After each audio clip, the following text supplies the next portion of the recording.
कान्हा जी की छठी के लिए आवश्यक सामग्री मैं आपसे शेयर कर रही हूँ। और कान्हा जी की जो छठी है 2025 में हिंदू मान्यता के अनुसार जब बच्चा जन्म लेता है तो ठीक छठे दिन छठी मनाई जाती है। तो आज हम जानेंगे लड्डू गोपाल जी की छठी हम कैसे मना सकते हैं। सबसे पहले हमें लड्डू गोपाल जी के लिए मतलब लड्डू गोपाल का बाल स्वरूप चाहिए। अगर आप बाल स्वरूप नहीं है तो आप तस्वीर से भी उनकी पूजन कर सकते हैं। और यहाँ पे हमें पीले वस्त्रों का यूज़ करना है, मतलब हमें पीले और लाल रंग की पोशाक लेनी है। और उसके बाद में हम लड्डू गोपाल जी को कच्चे दूध से हम स्नान कराते हैं। तो यहाँ पे मैंने ये दूध ले लिया है।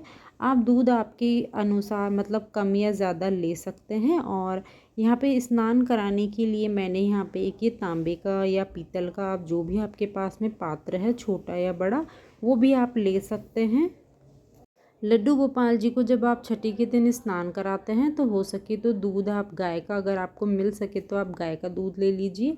और या फिर आप जो मार्केट से मिलता है वो दूध भी आप ले सकते हैं। और लेकिन यह दूध बिल्कुल कच्चा ही होना चाहिए। और इसके बाद जब छोटे बच्चों को हम जिस तरीके से नज़रिए पहनाते हैं नज़र ना लगे, तो उसी तरीके से हम लड्डू गोपाल जी के लिए भी ये सुंदर सुंदर से सफ़ेद और काले जो मोतियों की जो ये नज़रें होती हैं तो ये हम खरीदेंगे, या फिर आप घर पे बना सकते हैं। और कमर में लगाने के लिए मैंने एक ये तगड़ी भी ख़रीदी है। और कुछ नज़रिए मैंने हाथों से बनाए हैं, मतलब घर पे ही मतलब पिरो के बनाए हैं। और आप चाहे तो बाज़ार से भी ख़रीद सकते हैं, मार्केट से भी ले सकते हैं। और लड्डू गोपाल जी को मोर पंख बहुत ही ज़्यादा प्रिय है। तो आप पूजा में मतलब लड्डू गोपाल जी को अर्पण कराने के लिए मतलब ये मोर पंख भी हमें ज़रूर से लेना है। लड्डू गोपाल जी के मुकुट पर हमेशा आपने देखा होगा कि मोरपंख लगा रहता है या मोरपंख से बनी हुई वो पोशाक वगैरह पहनते हैं। तो यहाँ पे मैंने न्योछावर करने के लिए एक ये मोरपंख और ये चांदी की बांसुरी ली है। आप बांसुरी बांस की भी ले सकते हैं और अगर चांदी की है तो आप वो भी ले सकते हैं। तो इस तरीके से मैंने यहाँ पे बांसुरी और मोरपंख न्योछावर के लिए ले लिए हैं। और इसके बाद में मैंने यहाँ पे जो कृष्ण जी को लड्डू गोपाल जी को अच्छे से हम उनका नेक उतारने के लिए मतलब नज़र उतारने के लिए तो मैंने यहाँ पे 51 रुपीज़ भी लिए हैं। और आप चाहे मतलब 100 भी कर सकते हैं, 500 भी कर सकते हैं, तो आप आपके अनुसार कम ज़्यादा भी कर सकते हैं। और यहाँ पे मैंने देसी घी का एक दीपक लिया है काजल बनाने के लिए। और साथ ही मैंने यहाँ पे एक ही धूप बत्ती भी ले ली है।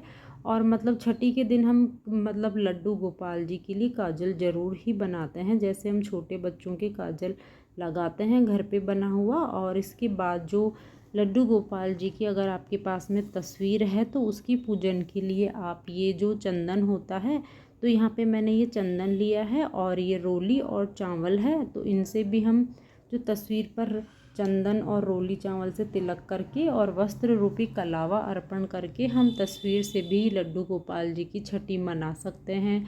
और कुछ मैंने यहाँ पे जो पुष्प लिए हैं और उसके बाद में एक तांबे का लोटा लिया है और उसमें जल भरा है और उसके अंदर मैंने यहाँ पे तुलसी दल डाल दिया है। तो हमें एक ये तांबे से भरा हुआ लोटा चाहिए।